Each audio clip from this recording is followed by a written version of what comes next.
So using the Kool-Aid, was it? That's the thing that you had that two different colors in it, and you managed to separate them, as well as some acid component that was in acid and sugar component that was dissolved in water. And what's the second one you did?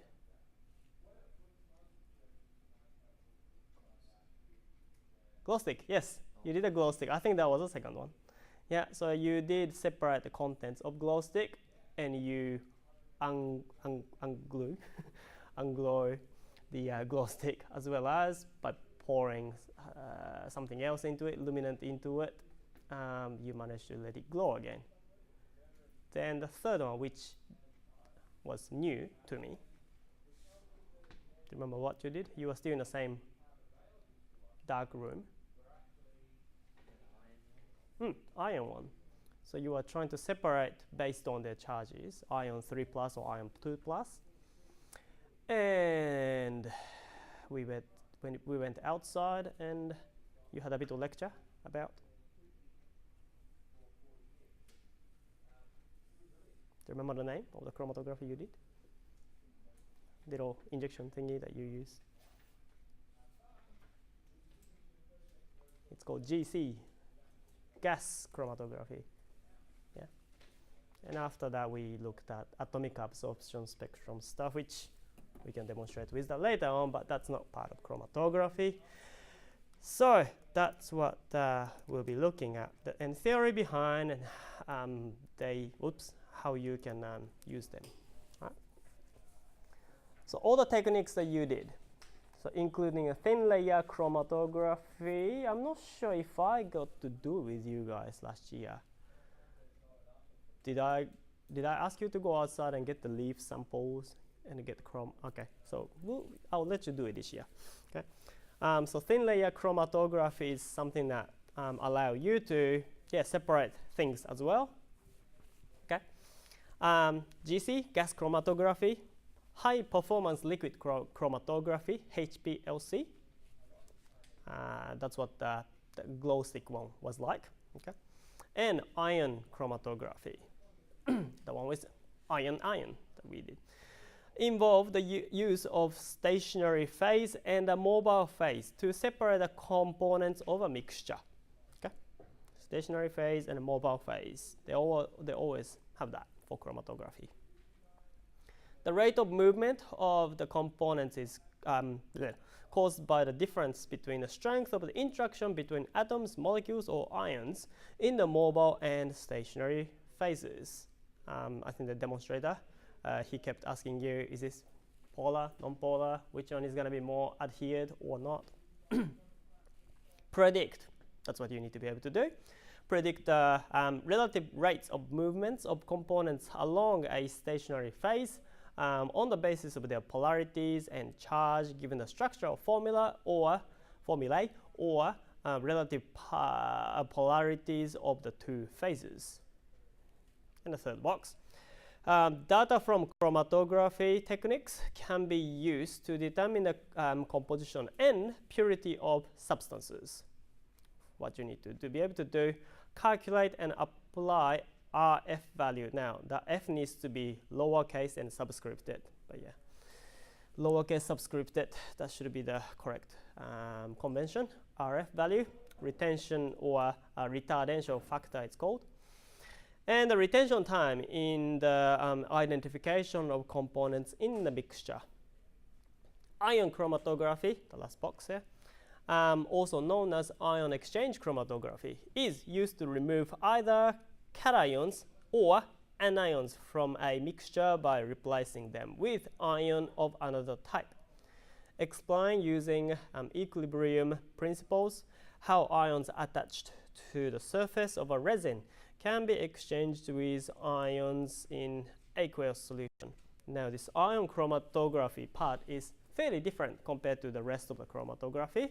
That's why there is one box of its own. All right. Let's look at what chromatography means. So it's originated, the original word came from, I think, Greek word chromatoi, which means relating to color, and graphene is to right. So color writing is the word that the chromatography came from. So you are separating and showing up the components of a mixture by their colors. That's how it was started. Has anybody separated color of water-based marker into different colors? Yeah? No? Okay, I might do that as demo again later too. It's really easy, just beaker and yeah, the water will separate the colors of black color marker and stuff like that. Okay, similar particles of adsorption method are still used. Yeah, back in the days, well, yeah, they were just using simple paper and separating colors. We have developed something more advanced, and there are machines that can do that, but the principle is the same. We are still using adsorption methods.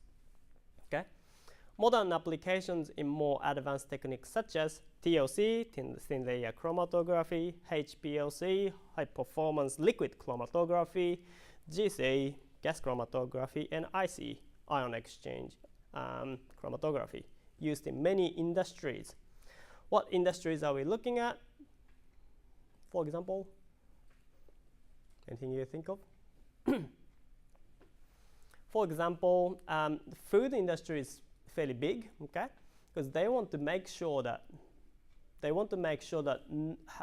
level of components dissolved into their product is at a certain level. Yeah, wine industry, for example, if there was a lot of sulfur, it might change the taste of it, but certain amount of sulfur needs to be present in wine to get rid of all the bacteria.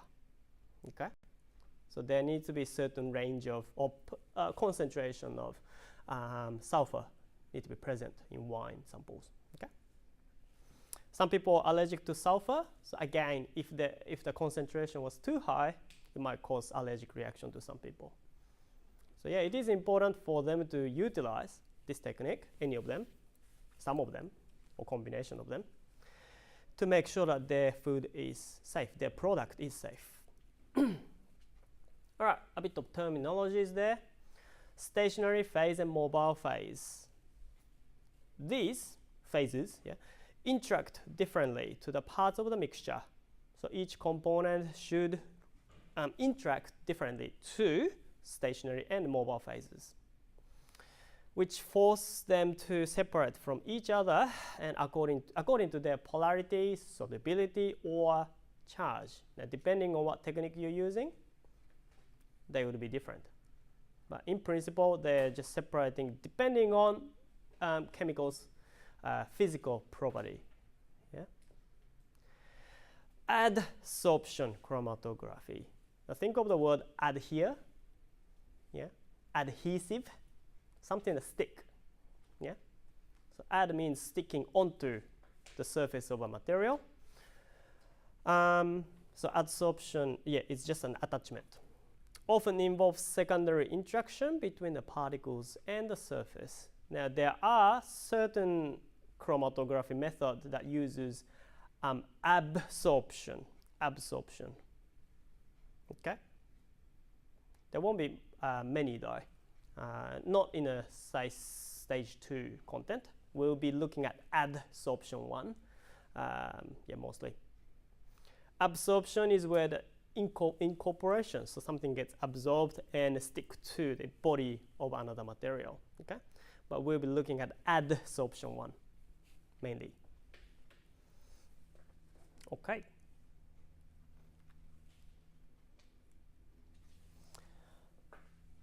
So as I already mentioned, for adsorption chromatography we'll be looking at these 4 or even 5. TLC, GC, HPLC, IC, and I'll probably show you paper chromatography to demonstrate what they look like. They're just names. All right. Now steps involved in any of them, okay? You separate the mixture, that's the first step, and somehow you visualize it. if it's on TLC plate, dots will be separated and then the color will show. And if you're dealing with some organic matter that's not that doesn't have any color, UV light is used to make sure that they are there. Okay, UV light is used for I guess transparent or translucent organic compounds. Once you can visualize them, you can then analyze. All right. Oh, by the way, visualization can include chromatogram, which is the graph or chart that you can get from gas chromatography or high pressure, high performance liquid chromatography. Okay. Remember the chart or graph that you were shown when they were doing gas chromatography on? So there are two peaks. Yeah. So that's also something that a way of visualization. Then after you're getting that, you can analyze it. Okay. All right. Let's look at the first step, which is separation. In any chromatography, two phases are required: stationary and mobile. Stationary phase, which allows some of the components to adsorb. So add here.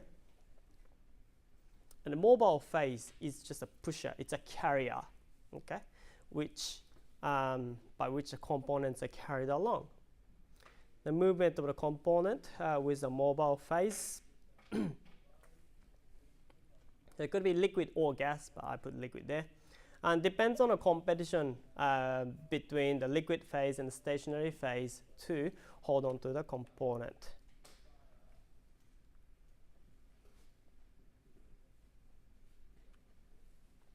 Sorry, separation-wise. How separation happen?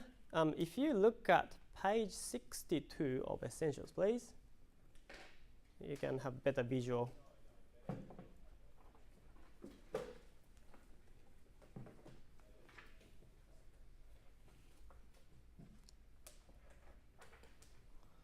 So very left top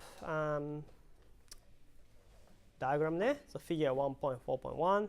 It shows the surface of a TLC plate, thin layer plate. Okay. So separation happens through each component of mixture displaying different tendency to be adsorbed onto the stationary phase surface. So some components are more attracted and interacting with the stationary phase, which is in this case silica. What do you think the polarity of silica would be? Non-polar, you think? And what's the mobile phase there? Does it say water or anything? Or it just doesn't say anything? Never mind. Regardless of what polarity they have, yes, the components which have got similar polarity or non-polarity will adhere. Yeah. Silica is generally speaking more polar because, yeah, it's got SiO, and the oxygen usually have OH attached to it on the surface. Yeah, polarity of component molecule relative to the polarities of the mobile phase molecule determine the tendencies. So anything that sticks to will stay longer. Anything that doesn't stick to the mobile phase, stationary phase would flow faster. Yeah. Okay. Yep, that's the silica. So when you use silica as stationary phase, as you can see there, so SiO is there, but oxygen can become OH on the surface of silica. They're polar sites, aren't they? Yeah. So the polar sites would be attracting the polar components of a mixture. Another one that people use is alumina, Al2O3. You will hear this one again in water purification part. The resin as well, the resin that we'll talk about, will also have, we'll also use alumina.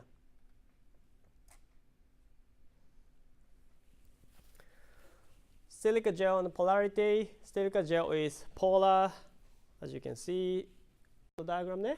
The surface has got OH, so it can interact with anything that's polar, like water molecule. Okay. A non-polar solvent will wash out the less polar and weakly bonded components, so which should come out faster or move faster.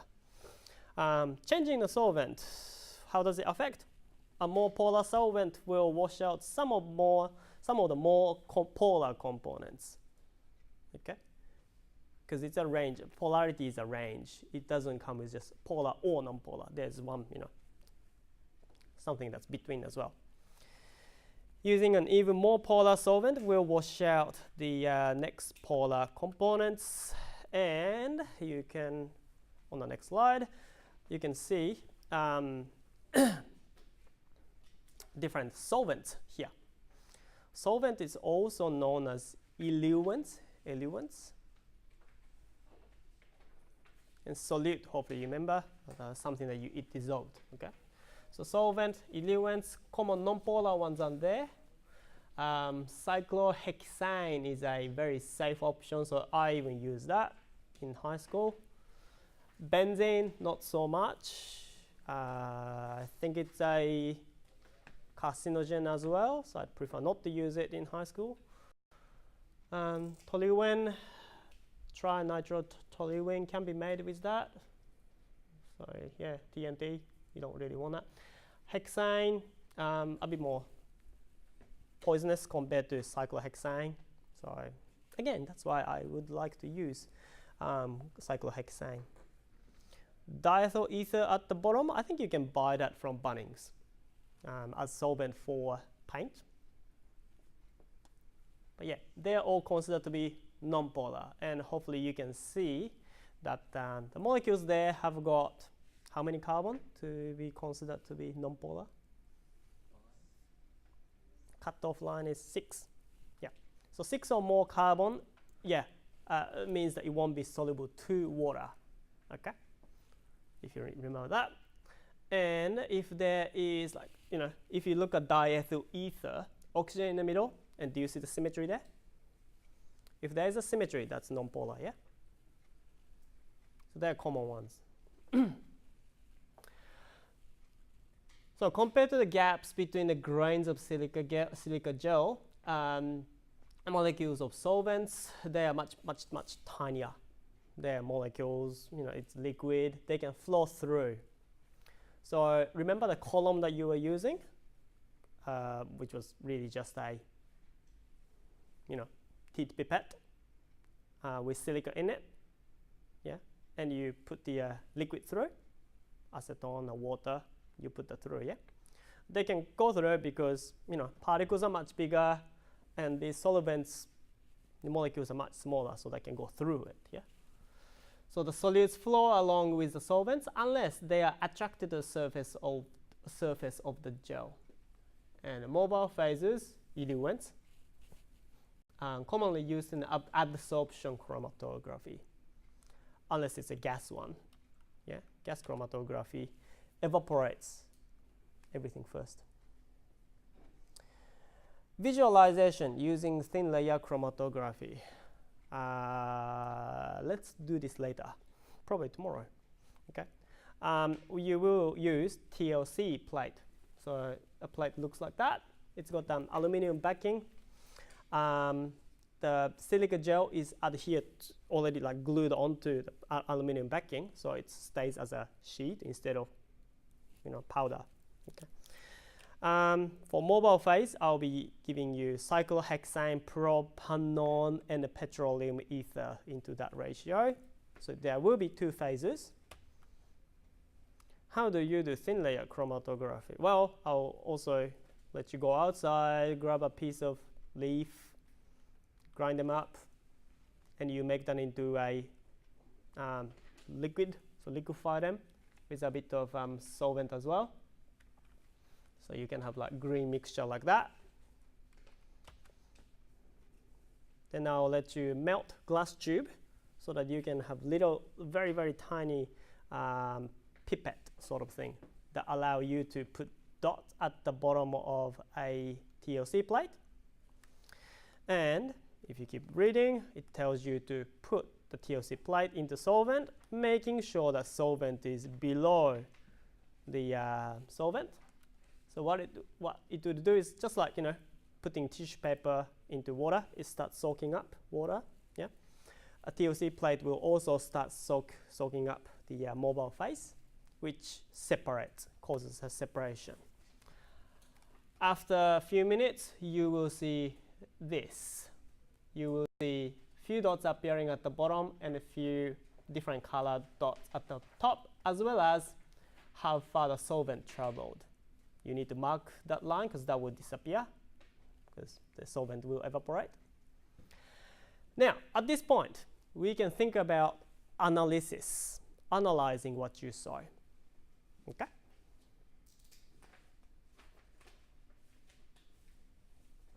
So this is the chromatogram that you get for TLC, thin layer chromatography. Okay? Now, by using starting point, the end point of the solvent, and saying that that was the 100%, right? You can find out how much of the percentage or the fraction each component has traveled. Okay? And then by figuring that factor, like number 3, the component number 3 appeared probably, I don't know, 90% of the way. So the retardation factor is going to be considered as 0.9. Does that make sense? Now you do that by using a ruler. Okay? You literally measure the distance the solvent traveled, as well as how far the component traveled. Okay? You got 2 numbers, so you divide the distance traveled by a component by distance from origin to the solvent front line. Okay?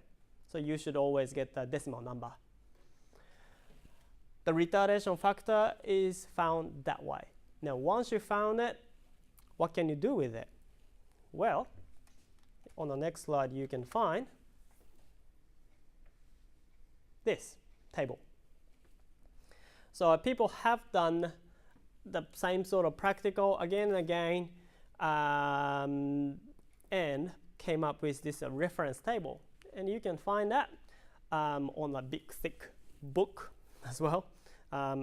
Yeah, my second year of uni, they had this thick reference book that I could just look into, and it has all the retardation factors and also the condition that they used. So what solvent was used, what TLC plate was used, type of thing. Okay. For the combination of the silica gel and the solvent that you will be using, you should be able to figure out what pigment was present. So things like chlorophyll in between, you should see some green color somewhere in the middle, 0.5 or 0.6, around that. Okay. Well, again, that depends on what leaves you will get. Okay. You can try using that red leaf from the tree, or you can just get the grass. We'll see what you find out. Okay. But that's how you can use retardation factor. Okay.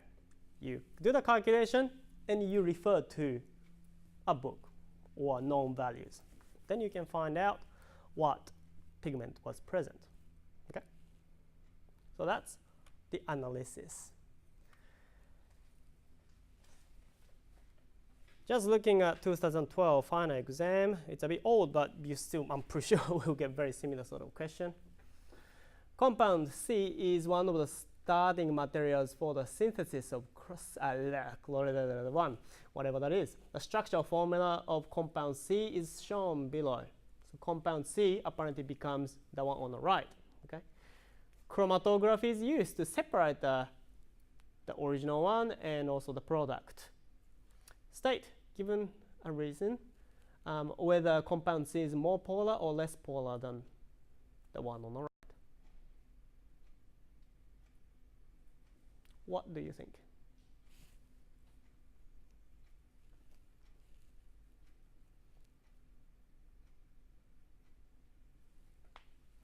Is one on the left more polar or one on the right more polar?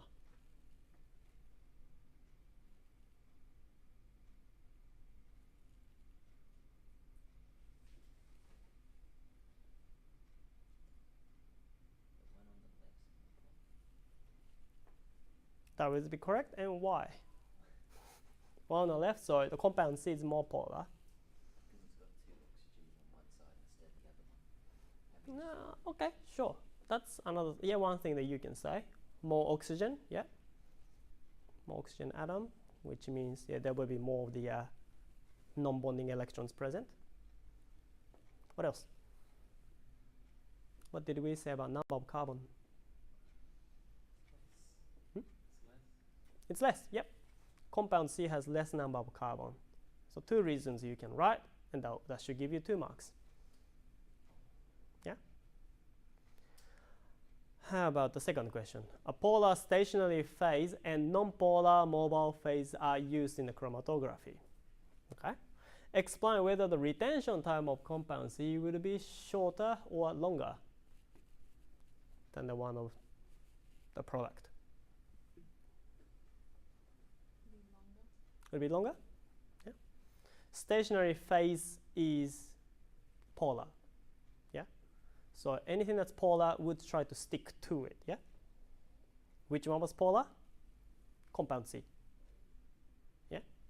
So compound C should be coming out much later than the other one on the right. Yeah.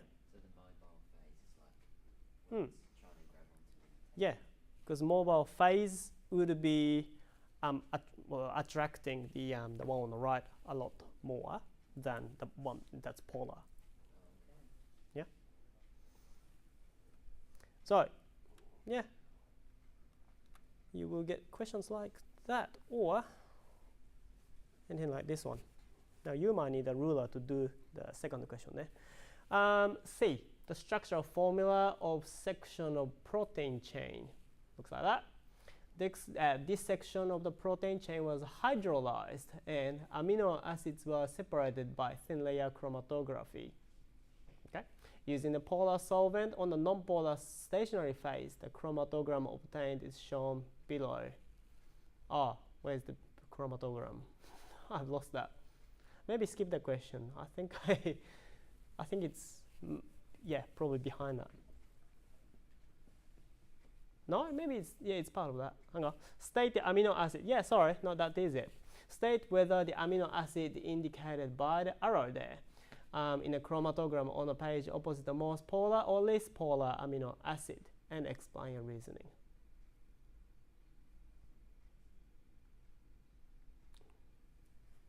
I even confused myself.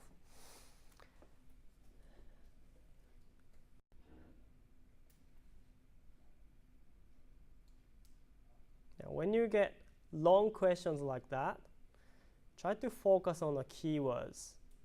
What are you trying to answer is the first thing you should worry. What are you trying to find? Whether that last one is polar or non-polar, yeah? Yeah? Then go back to the question up there. What phases were used? Sorry, what was used for stationary and the mobile phase there? Non-polar stationary phase, and for polar solvent was used, yeah? Okay.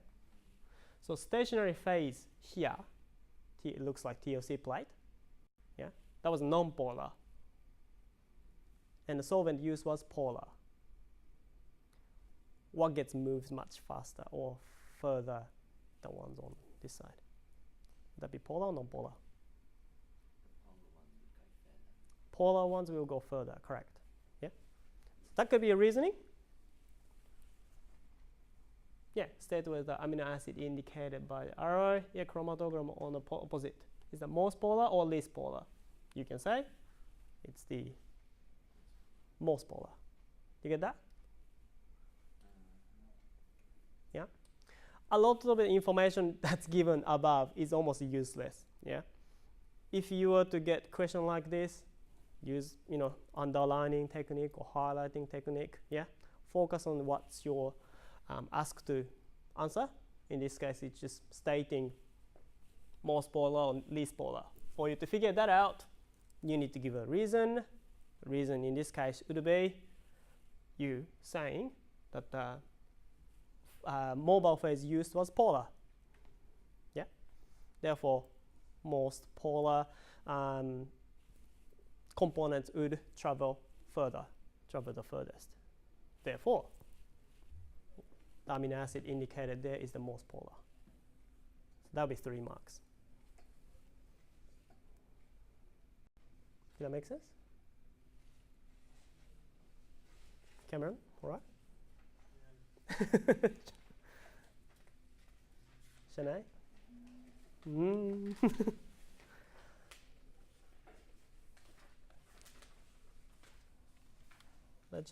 Let me just look at what I'm looking at here first. I'll probably stop here because we'll be looking at different types of chromatography next, so I'll stop here.